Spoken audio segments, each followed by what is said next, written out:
दोस्तों, इस वीडियो में हम आपको बताने जा रहे हैं खेती में इस्तेमाल होने वाली कुछ जबरदस्त मशीनों के बारे में, जिनके काम को देखकर आप पूरी तरह से हैरान हो जाएंगे। तो चलिए बिना किसी देरी के आज की ये वीडियो शुरू करते हैं। Number 1, round Balor. इस तरह की मशीनों का इस्तेमाल चारे की राउंड बैल्स बनाने के लिए किया जाता है। इस मशीन को ट्रैक्टर से अटैच करके चलाया जाता है और इस मशीन को चारे के ऊपर चलाया जाता है, जिससे यह मशीन जमीन पर पड़े चारे को अंदर खींचकर उसे इकट्ठा करती जाती है और उन्हें राउंड शेप में लपेटती जाती है और थोड़े समय बाद इनकी बैल्स बनाकर उन्हें जमीन पर छोड़ देती है। इस तरह की बैल्स बनाकर ज्यादा से ज्यादा चारे को कम साइज में इकट्ठा करके रखा जा सकता है। नंबर 2, टेंको 1320। ये भी एक कमाल की मशीन है जो कि चारे की बैल्स को प्लास्टिक फिल्म में रैप करने का काम करती है। यह मशीन सबसे पहले एक राउंड बैल को उठाती है और उसे गोल गोल घुमाते हुए चारों तरफ से प्लास्टिक फिल्म में रैप करती जाती है और अच्छी तरह से रैप करने के बाद इस मशीन में लगे ब्लेड से इस प्लास्टिक फिल्म को काट दिया जाता है और फिर इसे जमीन पर छोड़ दिया जाता है। इस तरह की प्लास्टिक फिल्म से रैप किए हुए चारे की बैल्स को लंबे समय तक स्टोर करके रखा जा सकता है और जरूरत पड़ने पर इन मेल्स को खोलकर पशुओं को दिया जा सकता है।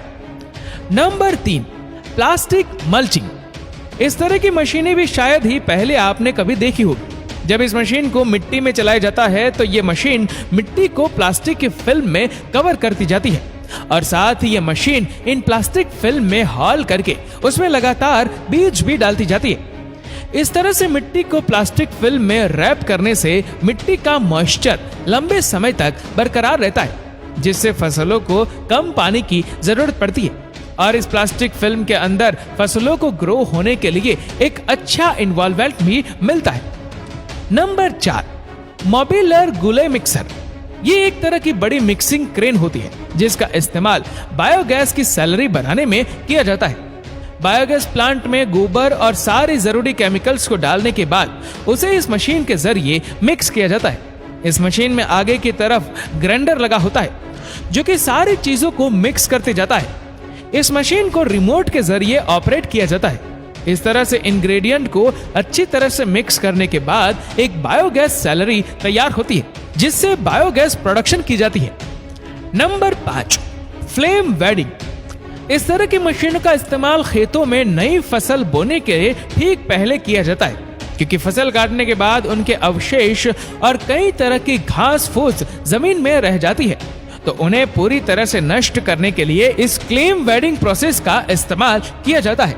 इस फ्लेम बिल्डिंग प्रोसेस में मिट्टी के ऊपर फ्लेम द्वारा हीट डाली जाती है, जिससे मिट्टी में मौजूद मॉइस्चर तुरंत ही खत्म हो जाता है और सारी हरी घास इसमें डेड हो जाती है।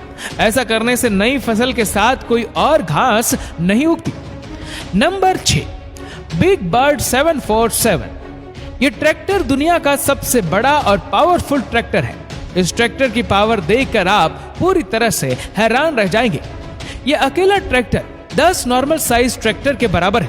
इस ट्रैक्टर की हाइट 14 फीट है और इसमें 1100 हॉर्स पावर का पावरफुल इंजन लगा है और इसमें पीछे की तरफ 21 ब्लॉगिंग अटैचमेंट यानी कि हल लगाए गए हैं, जिनकी मदद से यह ट्रैक्टर सिर्फ 2 मिनट में ही 1 हेक्टेयर जमीन को प्लॉविंग कर सकता है और इसमें जमीन पर हल चलाते समय इसकी जमीन पर मजबूत ग्रिप बनाने के लिए इसमें ट्रिपल टायर लगाए गए हैं, जिस वजह से यह जमीन पर आसानी से अच्छी ग्रिप बना पाता है और इतना हैवी वर्क कर पाता है। Number 7, oxbow 4334। दोस्तों, ये एक सेल्फ प्रोपेल्ड मर्जर है जिसका इस्तेमाल बड़े बड़े घास के मैदान या फिर खेत में उगे हुए अनवांटेड घास फूस को हटाने में किया जाता है। इस मशीन में आगे की तरफ रोटेटिंग रोलिंग ब्लेड्स लगी है और इसके ब्लेड्स की चौड़ाई 40 फीट है। ब्लेड की इतनी चौड़ाई होने की वजह से यह मशीन बड़े बड़े घास के मैदानों को काफी जल्दी क्लीन कर देती है और इस मशीन में ब्लेड को 3 अलग अलग हिस्सों में बनाया गया है, जिससे इसके इस्तेमाल के बाद इसकी ब्लेड को मशीन पर ही होल्ड करके रखा जा सकता है और यह मशीन घास को काटते समय एक साइड में इकट्ठा करती जाती है, जिससे इसको बाद में उठाने में काफी आसानी रहती है। नंबर 8, जेरियन सैडल ट्रैक। इस मशीन का इस्तेमाल नई फसल बोने से पहले मिट्टी की स्ट्रेंथ को बढ़ाने के लिए किया जाता है। सबसे पहले इस मशीन के टैंक में फर्टिलाइजर की स्लरी बनाकर इसमें भरा जाता है और फिर इस मशीन को खेतों में चलाया जाता है। इसमें पीछे की तरफ एक अटैचमेंट लगा है जिसमें कई सारे छोटे छोटे पाइप लगे होती है, जिनमें से होकर ये लिक्विड स्लरी एक फिक्स अमाउंट में जमीन पर गिरती रहती है। इस तरह की मशीनों का इस्तेमाल खेतों में काफी तेजी से लिक्विड फर्टिलाइजर को डालने के लिए किया जाता है। इस तरह की मशीनों के इस्तेमाल से काफी कम समय में बड़े बड़े खेतों में फर्टिलाइजर को इक्वल क्वांटिटी में डाला जा सकता है और इस मशीन में लगा ये अटैचमेंट भी फोल्डेबल है, जिससे काम होने के बाद ये मशीन अपने ऊपर ही होल्ड करके रख लेती है। Number 9, bed farming. इस तरह की मशीनों का इस्तेमाल खेतों में मिट्टी के बेड बनाने के लिए किया जाता है। यह मशीन जमीन में एक उभरी हुई सतह का निर्माण करती है। इस मशीन में पीछे की तरफ 4 रोलर लगे हैं जो कि मिट्टी को एक उभरी हुई शेप में जमाते जाते हैं। इस तरह से तैयार किए गए इन मिट्टी के बेड के बीच में फसल को बोया जाता है। इस तरह के बेड बनाने से इनके बीच की लाइन में पानी देना आसान हो जाता है और इससे फसलों को इक्वली पानी भी मिलता है। Number 10, ditch cleaner. इस तरह की मशीनों का इस्तेमाल खेतों के बीच से होकर जाने वाली पानी की लहरों को साफ करने के लिए किया जाता है। हमेशा पानी से भरे होने के कारण इन नहरों के किनारे पर काफी कचरा इकट्ठा हो जाता है और कुछ अनवांटेड घास फूस भी इनमें रुक जाती है। इन्हीं को क्लीन करने के लिए इस तरह के बकेट्स का इस्तेमाल किया जाता है। ये बकेट जालीदार होते हैं जिससे ये कचरे को पानी से अलग करके उन्हें किनारे पर लगाते जाते हैं। वह लंबे समय तक इन नहरों की सफाई ना होने के कारण इनमें धीरे धीरे मिट्टी भी जमा होती जाती है, जिनसे इनकी गहराई भी कम होती जाती है। Number 11, स्ट्रो master. ये भी एक कमाल का मशीन है।